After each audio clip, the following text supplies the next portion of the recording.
नमस्कार मित्रांनो, दिग्रजचा कृष्णाकाठ या चॅनलवर मी सचिन सध्या बसवेश्वर मंदिराच्या समोर उभारलो आहे।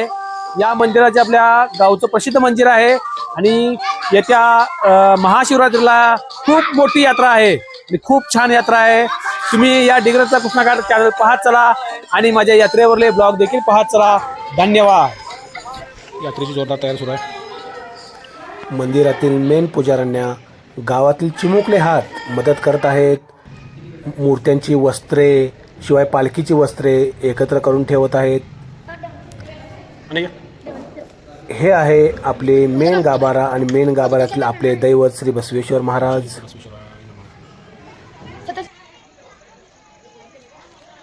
उद्या महाशिवरात्री असल्यामुळे मंदिर तसेच मंदिराचे मेन प्रांगण हे अतिशय छान अशा लाइटिंगनी सजवलेलं आहे।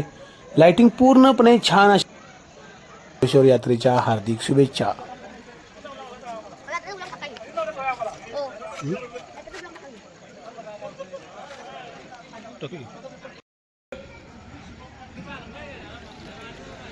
मित्रांनो नमस्कार।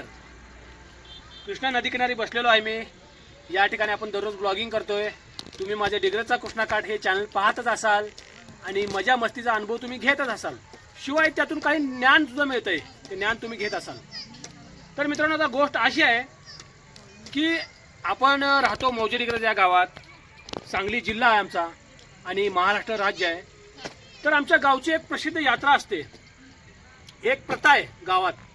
त्या प्रथेचा पहिला भाग म्हणून मी त्याचे 2 व्हिडिओ टाकणार आहे तुम्हाला। मी या पहिल्या भागामध्ये या प्रथेनुसार दंडवत घालताना नदीला पहिल्या दिवशी लोक महाशिवरात्री दिवशी आमची गावची यात्रा चालू होते।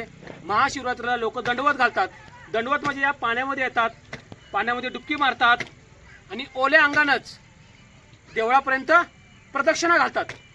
ते कशा प्रकारे प्रदक्षिणा घालतात या व्हिडिओमध्ये तुम्ही पहा।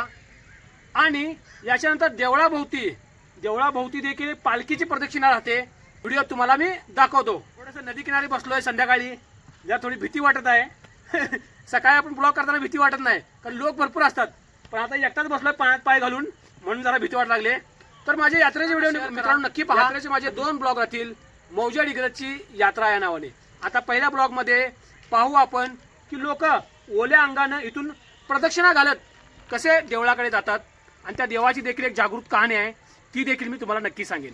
माझा ब्लॉग तुमच्या मित्रांशी शेअर करत राहा आणि माझे चॅनल पाहत राहा। धन्यवाद।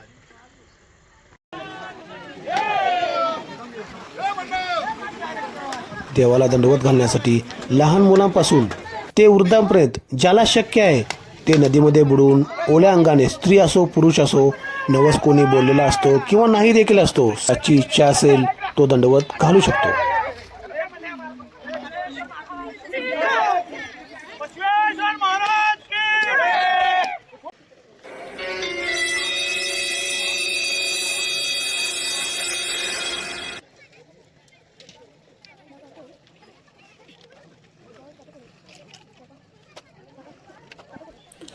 नदी ते मंदिर साधारण 500 ते 600 मीटरचं अंतर आहे मित्रांनो। या अंतरात पूर्ण गावातून दंडवत घालून हे भाविक मंदिरात देवाच्या दर्शनाला पोहोचतात आणि तिथून दर्शन घेऊन पुन्हा घरी जातात आणि एखादं नवीन वस्त्र परिधान करून पुन्हा देवाच्या दर्शनाला येतात।